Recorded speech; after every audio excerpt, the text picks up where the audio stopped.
नुकताच CET सेलचा result जाहीर झाला आणि त्या रिझल्टमध्ये माझ्या समोर एक अशी केस आली एका विद्यार्थिनीची जी मराठवाड्यातून आहे की जिचा जो सब्जेक्ट स्ट्रॉंग होता त्यात तिला कमी पर्सेंटाईल आला.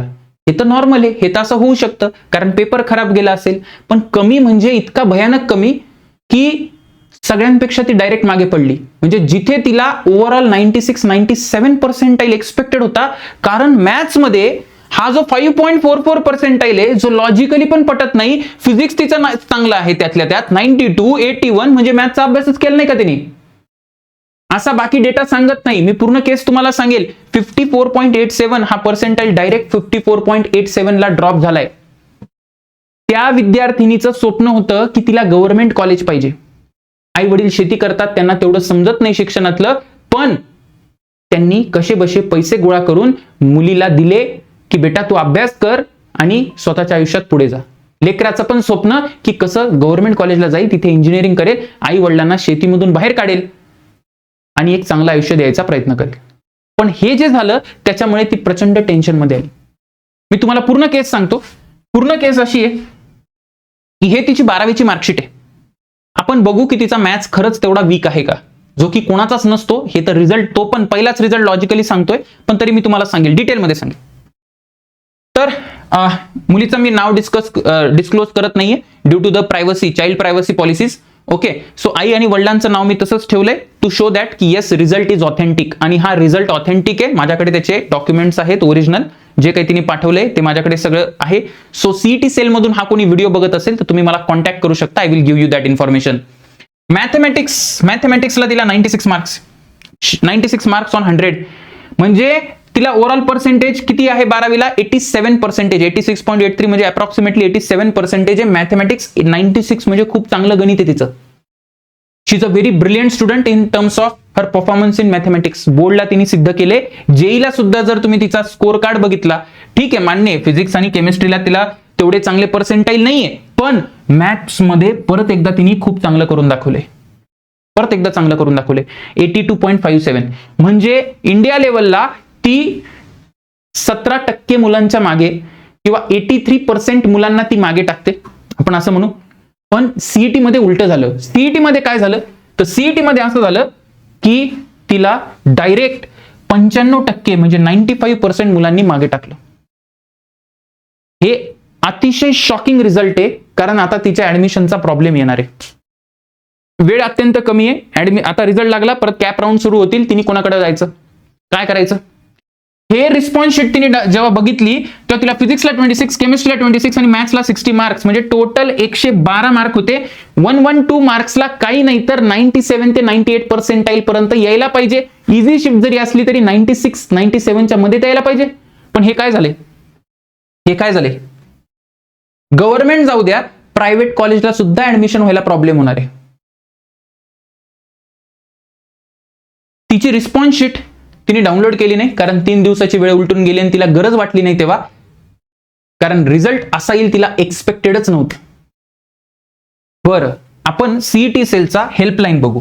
हा प्रॉब्लेम झाला, टेक्निकल एरर झाला. सीईटी मध्ये टेक्निकल एरर झाला, तर टेक्निकल एरर झाल्यानंतर सीईटी सेलच्या हेल्पलाईनला मला अप्रोच करायचंय. हेल्पलाईन नंबरचा एक वेगळा प्रॉब्लेम आहे. तुम्ही जर हेल्पलाईनला डायल केलं, हे जे वरच्या 2 हेल्पलाईन आहेत, मी सकाळपासून ट्राय करतोय, एकच उत्तर येतं, तुम्ही क्यू मध्ये आहात. यू आर इन क्यू, तुम्ही एका रांगेत आहात. बरं, मानलं. मग तुम्ही समोर समोर सरकता त्या रांगेमध्ये. तुमचा आधी 10 कॉलरचा वेटिंग टाइम आहे, मग 7, मग 6, मग 5, मग 4. मग जेव्हा 1 कॉलरचा वेटिंग टाइम आहे आणि त्याच्यानंतर जेव्हा तुमचा नंबर लागतो तेव्हा कॉल ऑटोमॅटिक कट होऊन जातो. टोल फ्री नंबर तर लागतच नाही. म्हणजे हे फक्त जे नंबर आहेत ते नावाला दिले, त्याचा काहीही उपयोग विद्यार्थ्याला होत नाही. असा रिझल्ट जर एखाद्या विद्यार्थ्याचा आला, अशी एक मोठी चूक झाली, त्या चुकीचा प्रॉब्लेम नाहीये. परीक्षा मोठी कंडक्ट होत असताना चुका होतात, मान्य आहे, पण चुका दुरुस्त करायचा जो भार आहे तो विद्यार्थी आणि पालकावर काय? व्यवस्थेची चूक आहे तर जेवढं सोपं करता येईल तेवढं केलं पाहिजे ना आपण, पण ते केलेलं नाहीये. ते बिलकुल केलेलं नाहीये. आणि हा आत्ताचा प्रॉब्लेम नाहीये. सीईटी सेलचा भरपूर प्रॉब्लेम्स आहेत. सगळ्यात जास्त पूर्ण महाराष्ट्र असं एक राज्य आहे ज्या राज्याची फी सगळ्यात जास्त आहे एक्झामची. तुम्ही चेक करू शकता. आंध्रा, तेलंगणा, कर्नाटका घ्या, तमिळनाडू घ्या, गुजरात घ्या, मध्य प्रदेश घ्या, त्यांच्या फी 800, 900, 700, 600 या दौऱ्याने आपण डायरेक्ट 1300 वर बसलोत. जेई मेन सुद्धा कमी पैसे चार्ज करते विद्यार्थ्यांकडनं. आणि काय मिळतं विद्यार्थ्यांना? कुणाचं सर्व्हर बंद पडलं, पीसी चेंज व्हायला लागलेत, कॉलेजमध्ये जात आहेत तर तिथे कॉलेजची मार्केटिंग करायला लागलेत.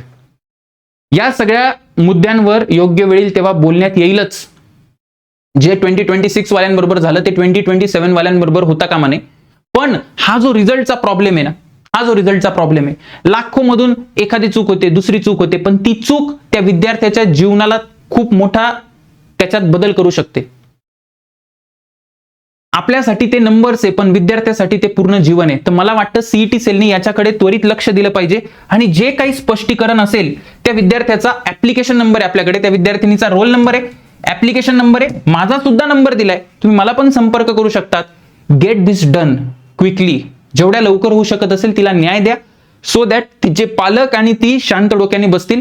मेहनत करणारे जे लेकरे त्यांच्या बरोबर न्याय करणं हे शिक्षक आणि इथल्या व्यवस्थेचं कर्तव्य मी समजतो आणि त्या कर्तव्यातूनच हा व्हिडिओ मी बनवलाय. सीईटी सेलला दोषी किंवा आरोपी मी असं म्हणत नाही, पण त्यांचं हे कर्तव्य आहे. कारण तुम्ही एक्झाम कंडक्ट करतायत, कारण तुम्ही मुलांकडनं फी चार्ज करतायत, कारण महाराष्ट्र शासनाने तुम्हाला तो एक जबाबदारी दिली आहे, तर ती जबाबदारी योग्य पद्धतीने पार पाडणं हे तुमचं काम आहे.